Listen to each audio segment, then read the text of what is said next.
Alright, the metagame has been pretty stale the last 2 to 3 weeks, but that doesn't mean there haven't been some crazy, spicy decks to talk about from that time. So we're going to go over a few of them today, starting out with a yosenju deck from Jinzo.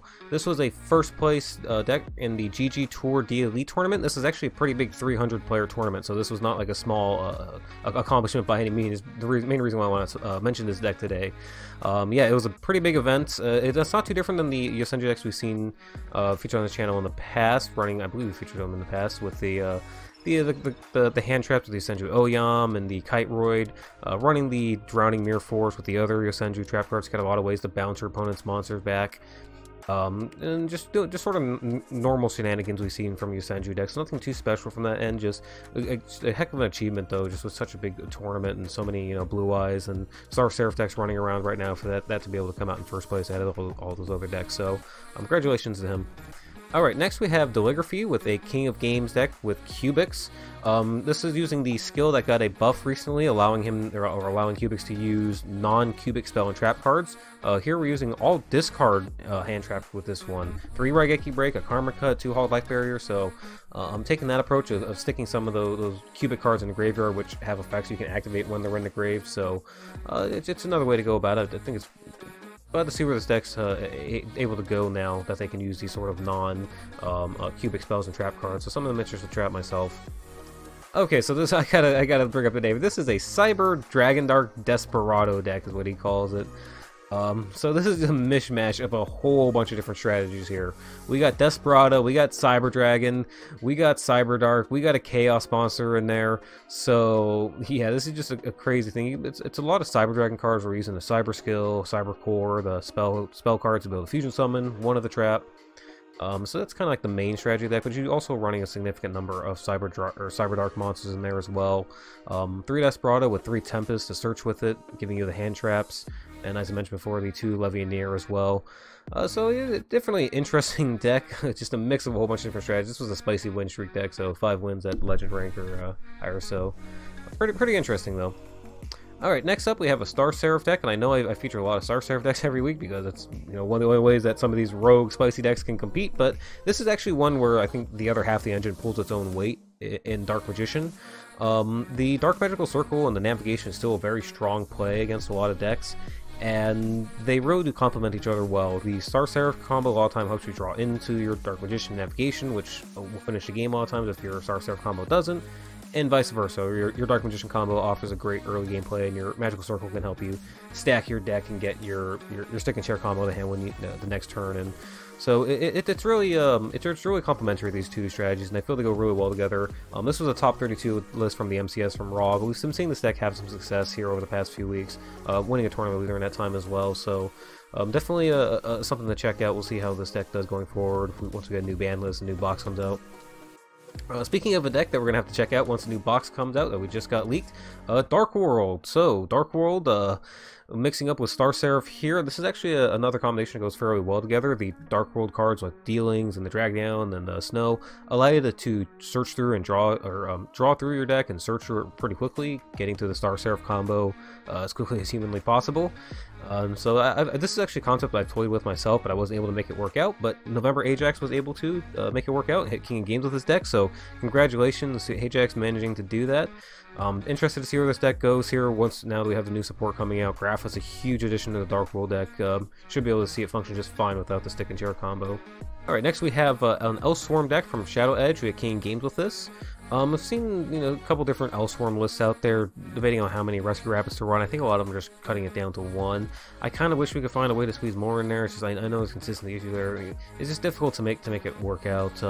But nonetheless, though, we have the unexpected dies in here to help with the normal monsters to get an additional way to get them out to the board and go into those XYZ summons. So Evilswarm taking advantage of those in archetype XYZ monsters as well is kind of where some of the extra power comes from with this deck. So interesting concept, something I wouldn't mind trying out myself as well. Alright, now we have a spicy win streak. Now this is a pure FA deck, no Seraph, no Dark Lord. We're still taking advantage of the level augmentation skill though, or the sort of I guess we just call it a skill, to boost our hang on mock up to ridiculous attack points and and protection, and you know, the macrocosmos effect and all that. So still, it's kind of like the thing that's carrying this strategy, but it is a way to run the deck right now while you know, level rotation isn't being nerfed. And if you don't want to run these Star Seraph or Dark Horde cards, or you don't have them, you just want to play with this deck, you're like FAs, but you know, this might be one way to go about it. Interesting to see though where this kind of deck or strategy will go on post nerf if this does in fact get hit with a ban list or in a skill bound soon.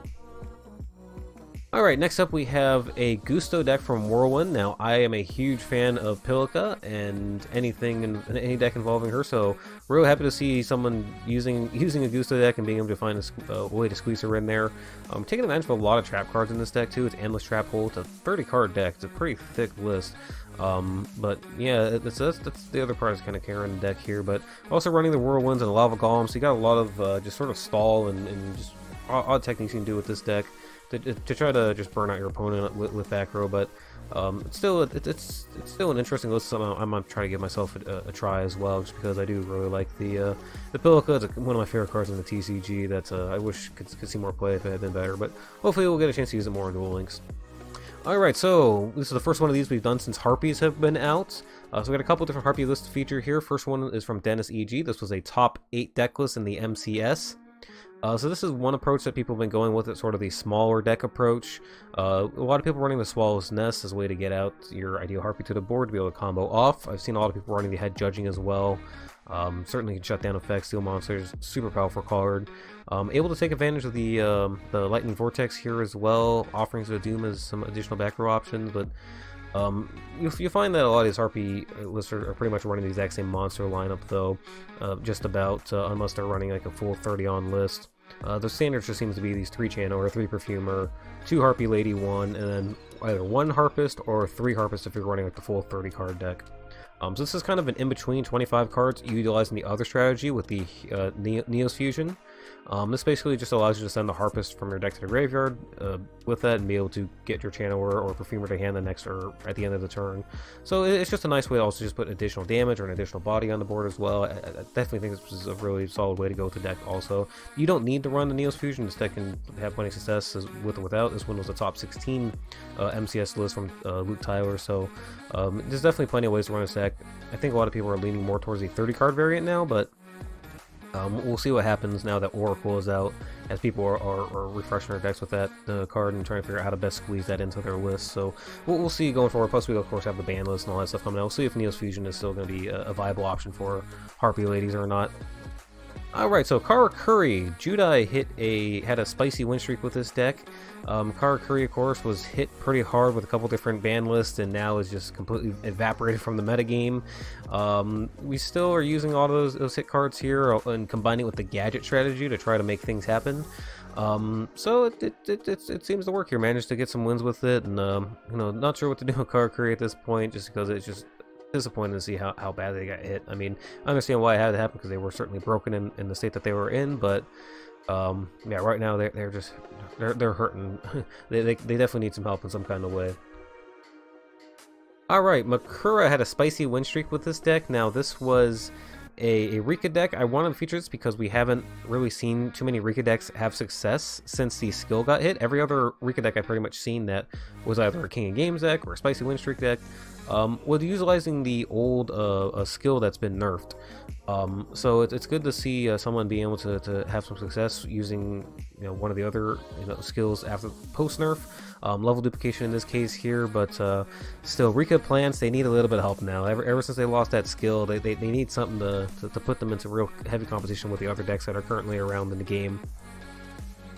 Alright, now we have Flinko, who had a spicy win streak with this deck. This was a Magician Girl invoked Toon deck. A mishmash of a bunch of strategies yet again. But these actually work out pretty well. Again, Alistair, you have the Apple Magician Girl, is pretty easy to get to, so you have a fire target for the Invoker engine. Toon Dark Magician Girl, along with the Toon rollback, allows for some easy OTKs. You can easily just dump her on the board, 2k attack twice with her, swing, you know, just get under your opponent's monsters, attack directly, and steal wins with it. So you have a nice OTK strategy with the Dark Magician Girl. You got an OTK strategy potentially with the Purgatrio and the Alistair, and of course you can just stall out with the Magician Girls. This deck can actually be pretty frustrating to deal with. So yeah, definitely an interesting build to try out if you like Toons or if you like Magician Girls. This might be the way to play it.